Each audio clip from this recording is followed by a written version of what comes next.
ভালোবাসা এবং কঠোরতার সংমিশ্রণে রাষ্ট্রকে শাসন করতে হয়।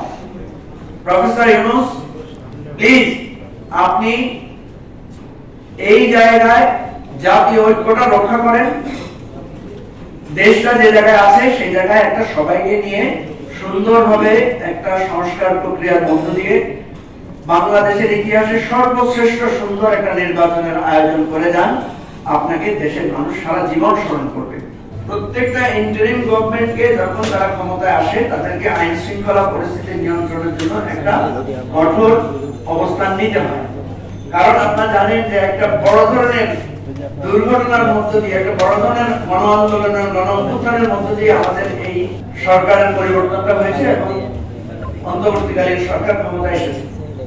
মুক্তিযুদ্ধের পরও আপনারা দেখবেন যে সরকার যাদের হাতে অস্ত্র ছিল তাদের অস্ত্রগুলো সমর্পণ করার জন্য একটা নির্ধারিত ডেট দিয়েছে এবং যারা যারা যুদ্ধ করেছিল, যারা আর্মিতে ছিল, যারা পুলিশে ছিল, যারা ছাত্র ছিল, সবাইকে আস্তে আস্তে একটা শান্তি প্রক্রিয়ার মধ্যে দিয়ে দেশের স্বাভাবিক অবস্থা ফিরিয়ে আনার জন্য ধীরে ধীরে পদক্ষেপ নিয়েছেন।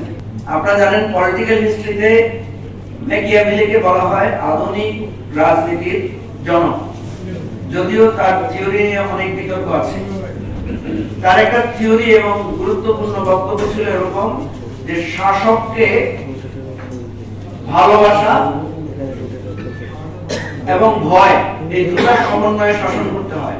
ম্যাকিয়াভেলি বলেছেন যদি সে দুটা করতে না পারে তাহলে অন্তত একটা যাতে করে, সেটা হচ্ছে ভয়। তাকে যাতে তার প্রজারা বা তার সে যাদের উপর শাসন করবে তারা যাতে তাকে ভয় পায়।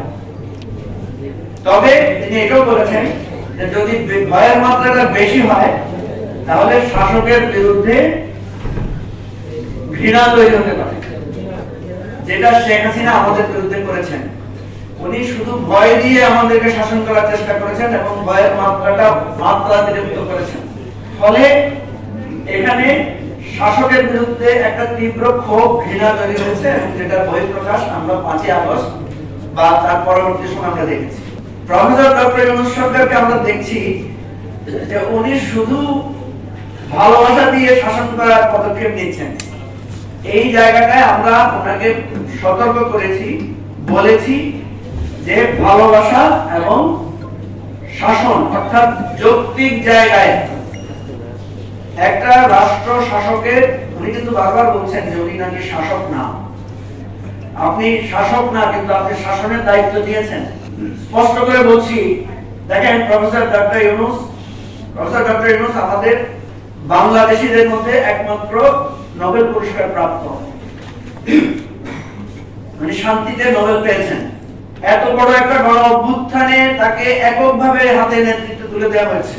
তিনি সর্বময় কর্তৃত্ব, নেতৃত্ব এবং ক্ষমতা পেয়েছেন এবং অনবরত তাকে আমরা সমর্থন দিয়ে যাচ্ছি। শুধু তাই না, সারা পৃথিবীতে তার প্রতি সমর্থন রয়েছে।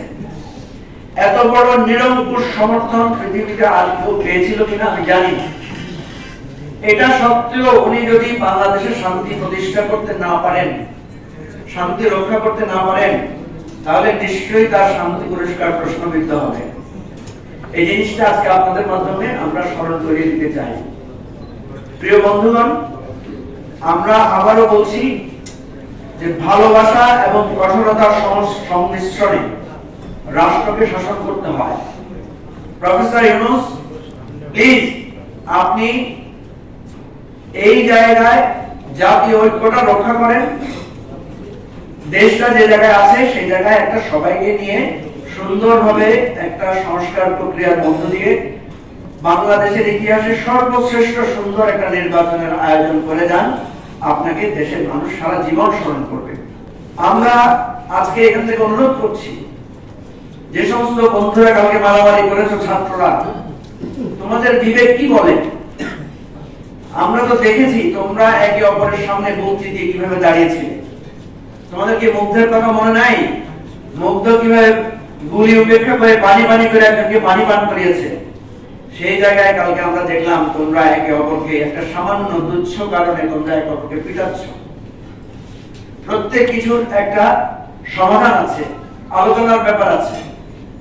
আমরা তো বলেছি যে আমরা আর অতীতে ফিরে যাব না। অতীতের হিংস্রতা, অতীতে কলেজে কলেজে মারামারি, অতীতে পাড়ায় পাড়ায় যে সন্ত্রাস হতো, আমরা তো সেদিকে ফিরে যাবো না। আমরা তো নতুন একটা বাংলাদেশ চাই। সুতরাং এটা শুধু সরকারের দায় না, আন্দোলনকারী সকল অংশকে আমরা বলবো যে আপনারা উপলব্ধিতে আসেন। যে কোনো কিছুতে রাস্তা ব্যারিকেড করে আন্দোলনের পথে না গিয়ে প্রয়োজনে আমাদেরকেও বলেন, আমরা আপনাদের সাথে আন্দোলনে থাকবো। বৈষম্য বিরোধী ছাত্র আন্দোলনের নেতৃবৃন্দকে বলবো যে আপনারা ধীরে ধীরে অনেক ম্যাচিউর হবেন, আপনারা আগামী দিনের জাতির নেতৃত্ব দিবেন, এটাই আমরা চাই।